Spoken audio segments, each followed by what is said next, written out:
Hello everyone, I'm Lily. We are back with The Legend of Zelda: The Wind Waker. Let's sail on into the Tower of the Gods. This is probably my favorite dungeon in this entire game. And yeah, it's pretty awesome. I gotta say it's one of the more memorable ones, I think. So let's hope that I remember it well. And this is also the only dungeon, I'm fairly certain, where we actually, where we actually bring our boat in with us. It's usually not a thing we do. So here we are at the mercy of the tides that will kind of determine where we can go and what we can do in wherever we are. Oh, I have my boomerang here. This is a yellow chew. Sometimes he drops chew jelly, but it'll be, you know, like one of an assortment of colors. What am I trying to do here? Okay, I gotta wait for the water to go back down. So yeah, it'll be like one of the, or either a red or a green. It won't be blue. And then, sorry, I'm kind of tired. It's a little late. I'm having a brain fart for a moment.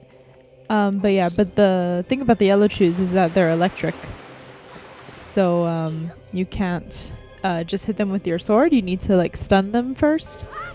I don't think that you can, what's it called? And I don't need my sail anymore. There's something that I don't think you can do, and when I think of it, I will let you know. Oh yeah, so you want to like just, you know, stun them with your boomerang so that you can hit them. I don't think you really can otherwise. I don't know if there's a time where they stop being electric. So I usually just, you know, just stun them with the boomerang. It makes it go way faster. Alright, and we're getting a nice amount of bombs, so that's good. Let's move this down to the edge so we can blow up this last thing. Okay, and I may have moved it a little too far. Actually, maybe not. Maybe I didn't move it far enough. Okay, hopefully that will work. I don't know what's in there. Perhaps this is the only thing that I really wanted. This should be the map, which we get rather early if you go to this room first, which you completely can. It's one of the few rooms actually open.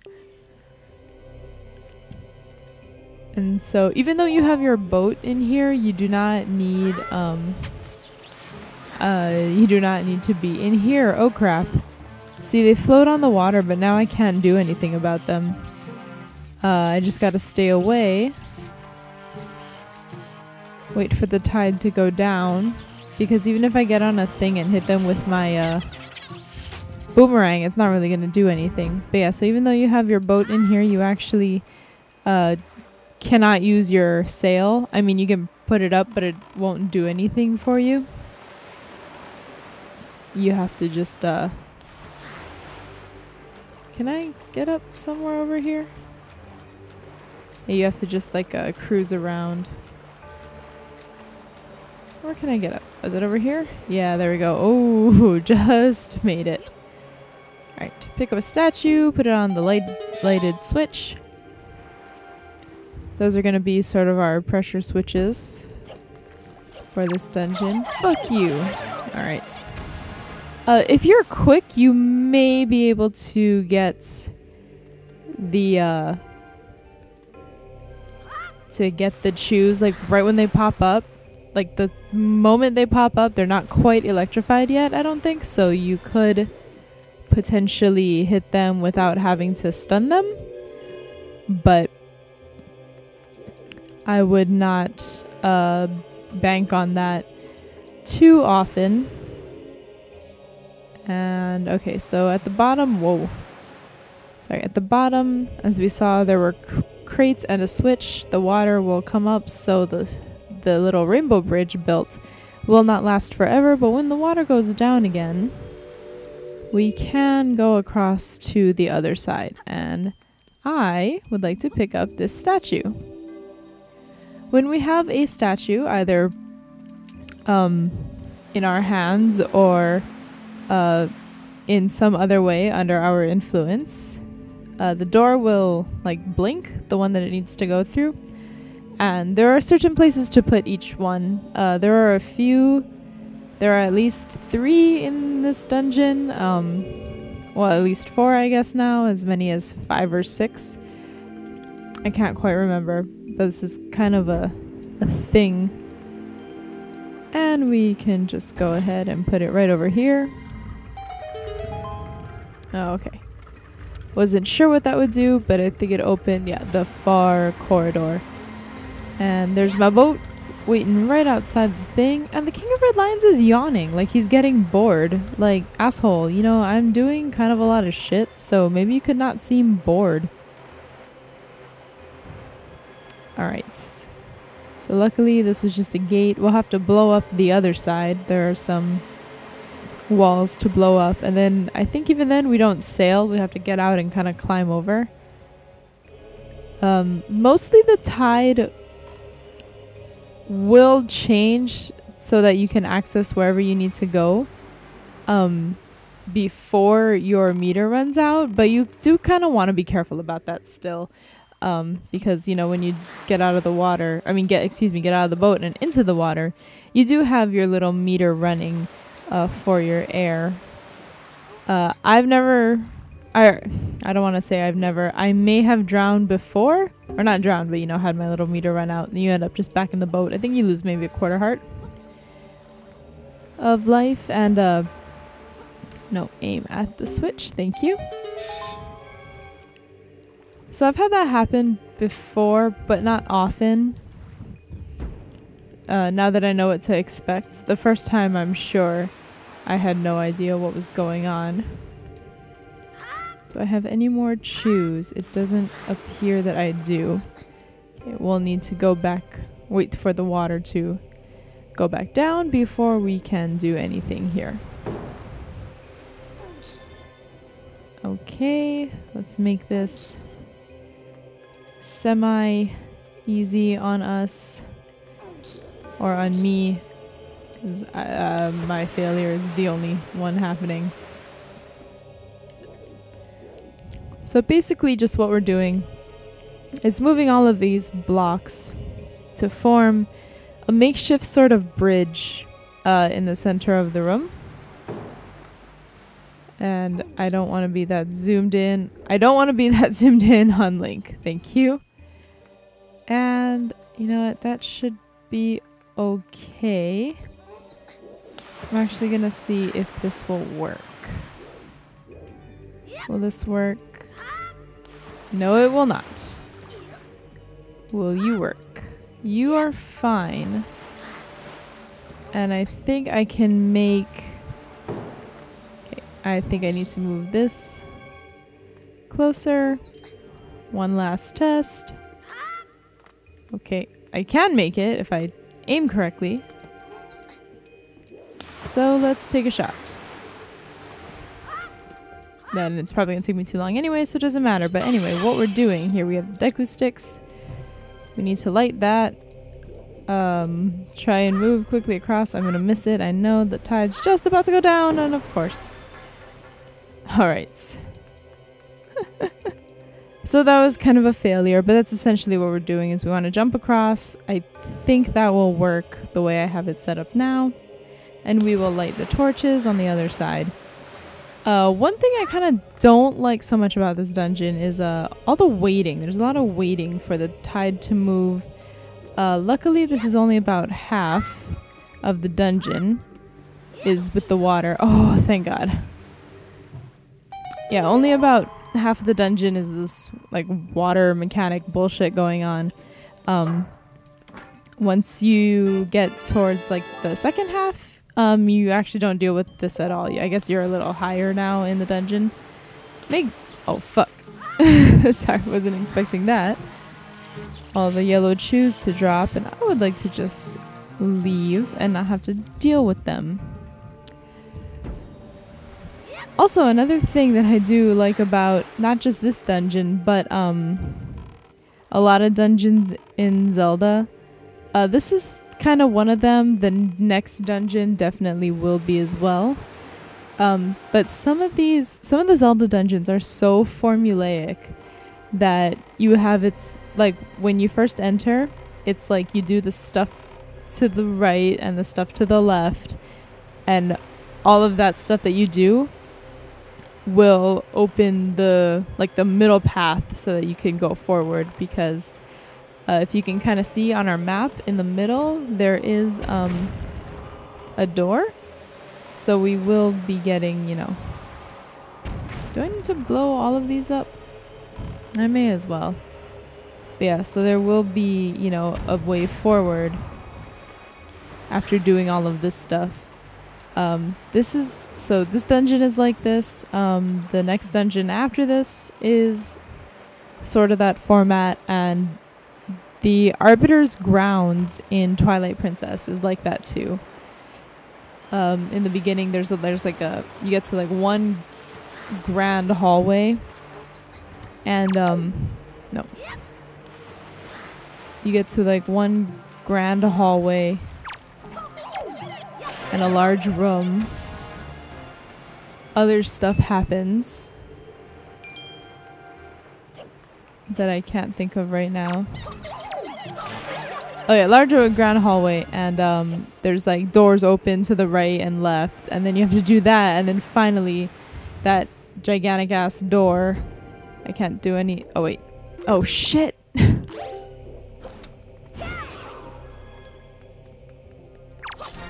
That was a red bubble.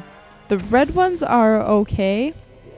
They are a little bit shitty, but not so bad. This should be the compass. I'll get this real quick, and then we will actually be coming back to this room, because as you can see, there's a big ass eye switch that we cannot do anything about right now, because we do not have the appropriate equipment.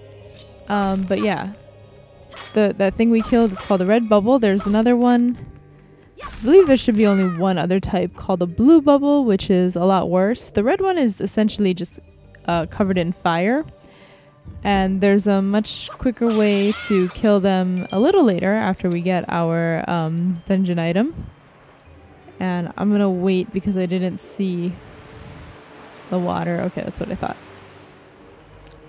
So with the dungeon item, we will be able to take care of the eye switches and the red bubbles, or all the bubbles actually. We'll be able to do a better job of that.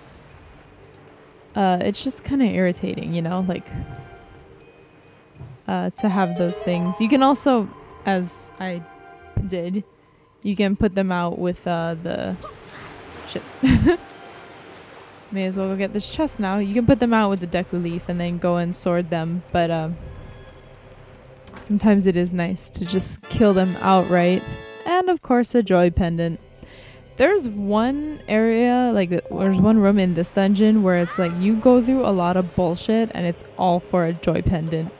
Like I was looking it up, and like it just really, oh, I don't want that. It just really, really like sucks ass. I may have actually kind of stunned it with the Deku Leaf. If so, that's kind of cool. Also, real quick, somebody has brought up that, I can assign items to shit. I can assign items to shit. I can assign items to the Z button so that I don't have to switch items as often. The reason I don't do that is because I am not very good at using the Z button for things. So like if I put like the boomerang on there and I really, really actually need to use the boomerang, it's not gonna work out very well. I don't know why. I have like a strange mental block about it. I need to get up before the water comes. But yeah, so I acknowledge that I'm weird about it. Oh shit. Can I pick that up? Okay, good. But I'm probably only gonna keep the Wind Waker on it through the rest of the game, unless I desperately, desperately need like 3 items at once, which does not happen often, so I don't think it's gonna really be a thing. So sorry about that if the item switching gets annoying, but that is just literally how I play this game every time I play it. To the point where sometimes I feel like that's the way it's supposed to be. So I get a little bothered when I watch other people play and they have, not so much when they put other things on the Z button, but when they put the Wind Waker on other things, on other buttons. I don't know why. I'm so used to it being like the white over the purple and it just looks really clean to me. Like I don't ever like point it out to anybody. I just like, I get irked because I'm weird and like I gotta have shit my way, I guess. But anyway, so now that both statues are out, we are done with the King of Red Lions. He can go fuck himself, and we can go straight through here. There are some rats and a goddamn Beamos, which we will be able to take care of these things later. The red ones, however, I am not sure. They kind of kick my ass and I need these statues. Fuck. The thing I hate about these is that sometimes you can get into a loop of where they're hitting you all the goddamn time. You are a son of a bitch and I hope you die. Oh, you did die. Okay. I don't like the rats. Fucker took 10 rupees from me, but oh, you bitch. That's right, you died. Alright. And so we kind of want to... Oh, shit. Maybe that's not the way we want to go. Hey! What the fuck? I put you on the thing. Oh my god. I cannot do this. Which way are you looking? You're turning this way, so... Theoretically, this should be the way I want to go, yeah. You kind of... I find that you want to go against the way he's looking, because if you kind of follow him, he will keep following you. And I actually don't know why I'm still going. I kind of meant to stop, but I think I will get to a more central room before I stop, which is up this way. After we get these moving platforms moving. The next one's over here. And okay, that's great. And here we go. This will be sort of another like central hub, sort of. Everything comes back to here. There is a blinking door, and I believe the other ones are locked. So the one blinking door is our only option, and we will proceed through it in the next part. So until then, thank you very much for watching. You are all amazing and awesome people. I apologize if my commentary is a little scattered or all over the place. It's like I'm trying to explain what I'm doing and just like talk about something else like related to videos and like something else related to the game, like all at one time. So I apologize for that. I'll try to be a little less scatterbrained the next time. But yeah, thank you very much for watching, and I'll see you later.